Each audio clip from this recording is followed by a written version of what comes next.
May isang sector dito sa crypto kung saan nung umakyat yung Bitcoin to a new all-time high of $111,000 per Bitcoin, itong sector na to, nag-boom din siya in terms of volume.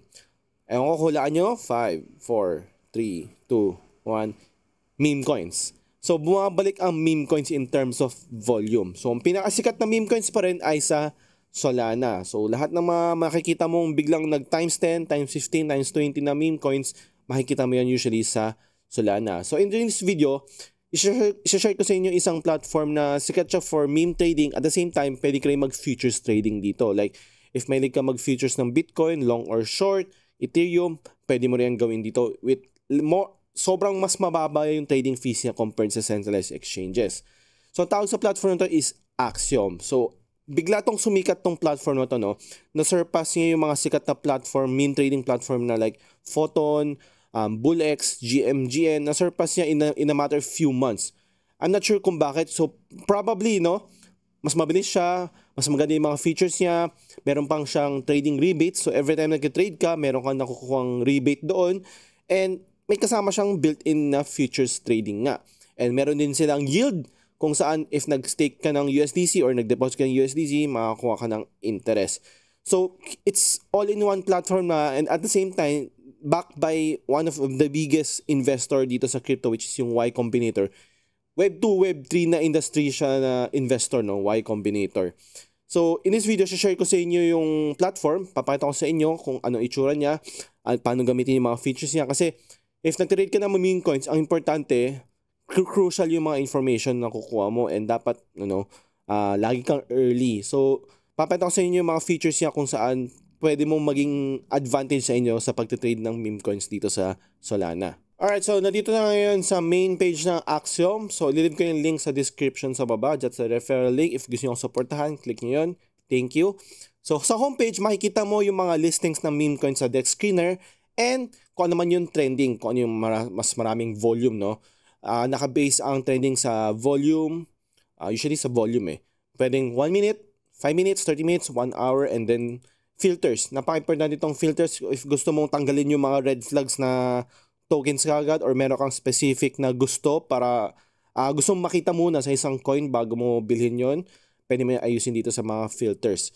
So, kukonect mo lang naman yung wallet mo. So, ang gagawin mo dito is gagawa ka sarili mong wallet and then from your phantom wallet or ano man yung hot wallet na gamit mo, i-deposit mo yung Solana mo dito. So, ang gamit dito sa pang-trade ay Solana, hindi po USDC or USDT. Okay, so in Discover muli, makikita mo lang kung ano man yung trending, kung ano man yung mga bagong listing or bagong meme coins. So, hindi porket trending siya, ibig sabihin, malaki chance na sumabog siya or ano. Pwede pa rin siya mag-rug.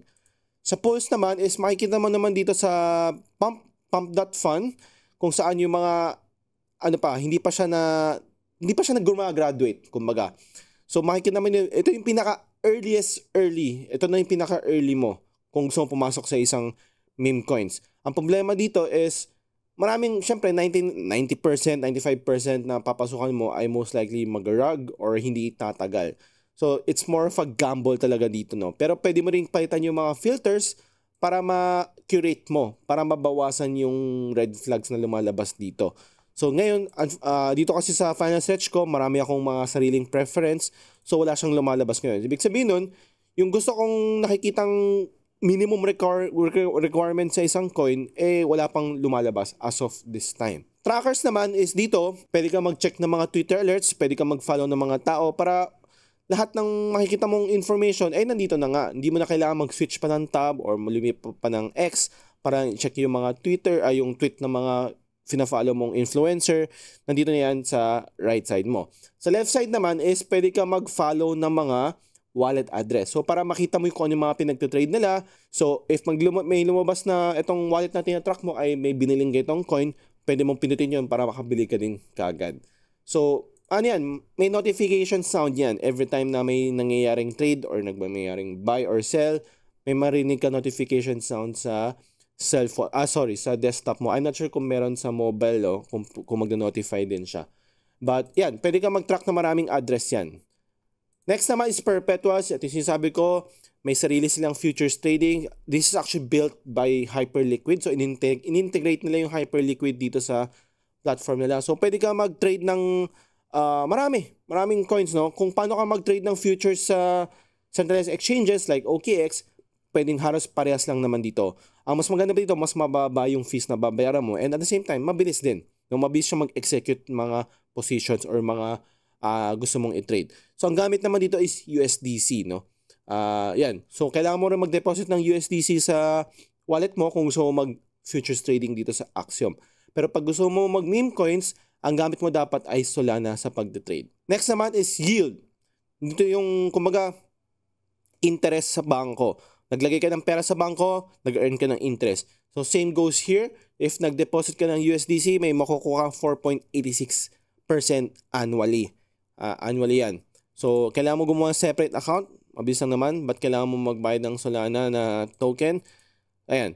So mag-deposit ka lang ng USDC and after nun, mag-earn ka na ng 4.86 APY annually. Per year yan. So i-divide mo pa yan ng 365 days para makita mo, para ma-estimate mo ilang percent makukuha mo every month or yeah.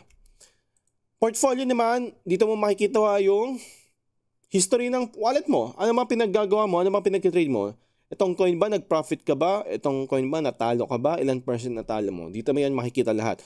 Overall, ever since ginawa mo yung wallet na yun, up ka ba overall or down ka overall? Makikita mo yan dito. So dito, down ako overall ng $173 dito sa left side. So ito yung binili kong Eric, nag-rug na, no? Minus 99% loss na and nawalan ako ng $150. So around 9,000 pesos. So yun. Next naman is rewards. Dito mo makikita if pwede ka rin maging isang affiliate dito. Dito mo makikita yung mga referrals mo. At the same time, dito mo rin makikita yung rebates mo, no? Every time nag-trade ka, may makukuha kang rebate ng INSOL. So, pwede mo siya i-claim anytime and mag-earn ka rin ng, ito yung pinamaganda, no? Isa sa mga pinamaganda na if naghahan ka ng mga airdrops. So, meron silang quests or points, no? Kung saan pag kumikita ka ng points, in the future, magiging airdrop, magiging airdrop yan kasi I think maglalabas na ng token in the future. So, kung mas marami kang points, then mas malaki makukuha mong airdrop pag naglabas na sila ng token. Dito sa top right naman, if meron kang hinahanap na specific token para maiwasan mo yung makuha ng maling token address, pwede ka mag-copy paste dito ng mga address or pwede ka lang hanapin mo yung pangalan ng token na gusto mong bilhin.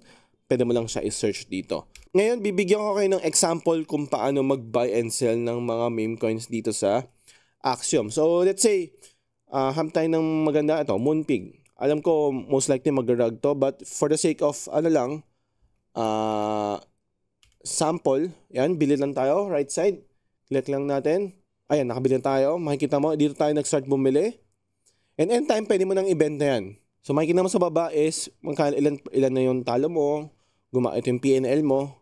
Ayan, sa right side naman is makikita mo yung mga token information na madalas natin makikita sa mga sa deck screener, mga crucial information na dapat mo makita kung red flag ba yung tokens or hindi.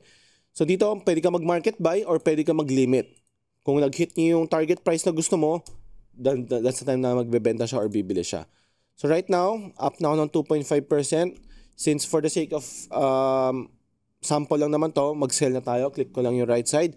Automatic mag-sell na yan. Transaction confirm. So, kumita tayo ng konti, no?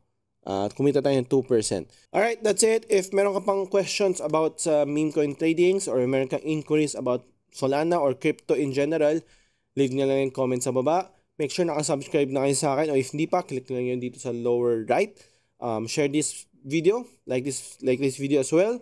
Sali kayo sa Telegram group ko if gusto yung updated kasi mas madalas ako mag-post doon, no, compared sa mag-post ng video dito sa YouTube. So if gusto yung update lagi ng mga news, updates, sali kayo sa Telegram ko. Lahat yon ay nasa description lang dito sa baba. Yun lang. Thank you. Bye-bye.